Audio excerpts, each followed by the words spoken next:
What's up, Mason Nation? I'm your host, Rosemary DC, and thank you a ton for tuning in to On the Couch.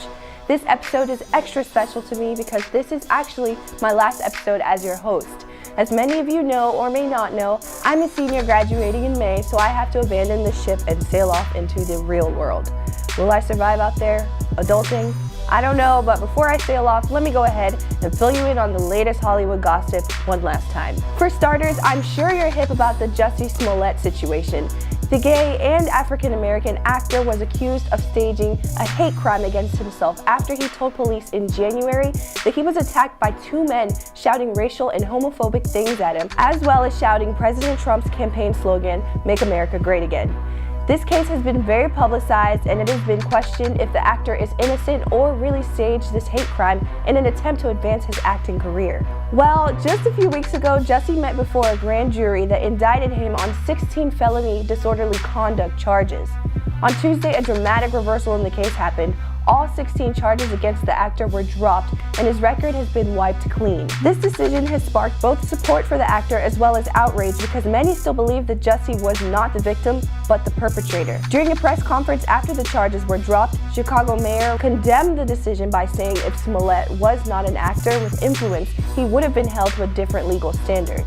The mayor also said, quote, "This is a whitewash of justice." The Cook County State's Attorney's Office released a statement saying, quote, "The charges were dropped in return for Mr. Smollett's agreement to do community service and forfeit his $10,000 bond to the city of Chicago. Without the completion of these terms, the charges would not have been dropped. This outcome was met under the same criteria that would occur for and is available to any dependent with similar circumstances." End quote. Jussie spoke at a press conference and thanked everyone for their support and said, quote, "Now I would like nothing more than to get back to work and move on with my life, but make no mistakes, I will always continue to fight for the justice, equality, and betterment of marginalized people everywhere." Jussie was later seen taking selfies with fans before he left the scene. So is everything going to go back to normal for the actor? It's hard to tell. I actually don't know what's going to happen next for Jussie, but I guess we'll be hearing about it in the news. Moving on to our next story, a 45-second Instagram live video that Cardi B posted 3 years ago resurfaced online and has received serious backlash to the point that the hashtag #SurvivingCardiB started trending on Twitter. In the video, Cardi B talked about the many ways she had to survive before she made it big. She revealed in the footage that nothing was handed to her and even admitted to drugging and robbing men who wanted to have sex with her when she was a stripper. Recently, Cardi B broke her silence on the things she said in the video. Cardi posted this statement on her Instagram shortly after the video started trending. In the statement, she said, quote, "I never claimed to be perfect or come from a perfect world with a perfect past. I always speak my truth. I never glorify the things I brought up in that live. I never even put those things in my music because I'm not proud of it, and I feel a responsibility not to glorify it. I made the choices that I did at the time because I had very limited options."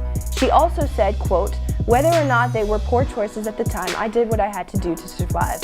She also clarified that the men she mentioned in the Instagram live video were men she dated and they were, quote, "conscious, willing, and aware." She captioned the post of the statement saying, quote, "All I can do now is be a better me for myself, my family, and my future." For our final story of the day, the other day on social media, Justin Bieber fired back hard at an account calling his marriage to Hailey a joke. The account commented, quote, "You are not in love with Hailey, you only married her to get back at Selena Gomez, plus Hailey sleeps with men like Shawn Mendes for fame and she's racist."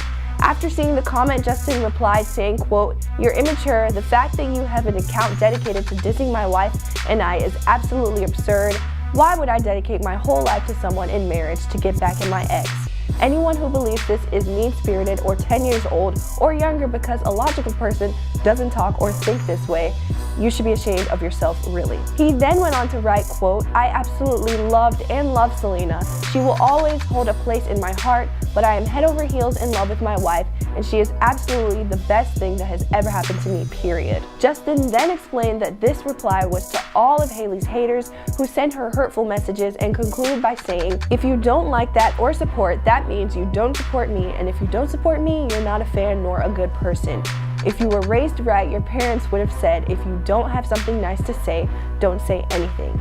Bieber shared his response to the comment on his story, telling fans to screenshot it and post it everywhere. This came one day after Justin opened up to fans on Instagram about his mental health and explained why he's taking a break from music to repair some of his deep-rooted issues so that he doesn't fall apart and can sustain his marriage and give fans the best version of himself. Well, this has been quite the week on social media for Justin Bieber.